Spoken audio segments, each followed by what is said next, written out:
እስኪ እነዚህን ቃላት ለቫውል ድምጾቻቸው ልዩ ትኩረት ሰጥታችሁ በትክክል አንብቡልኝ።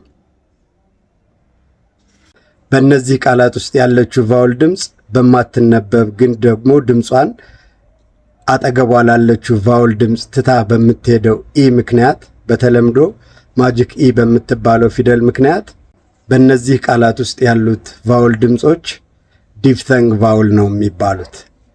ሁለት ቫውል ድምጾች እንደ አንድ የሚደመጡበት ኤ እና ኢ በአንድ ላይ። ስለዚህ ኤይ በሚል ቫውል ድምፅ ነው የሚነበቡት።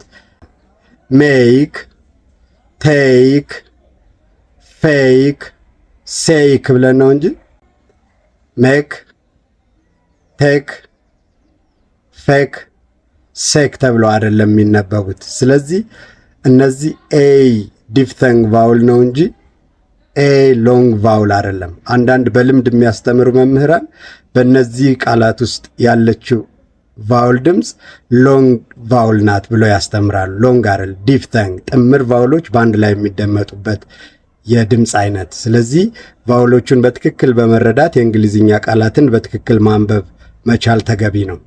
የእንግሊዝኛ ቃላትን እንደዚህ በትክክል ማንበብ ከፈለጋችሁ የኔን ስልጠና ውሰዱ። ለበለጠ መረጃ ባዮ ላይ ባለው ስልክ ደውሉልኝ።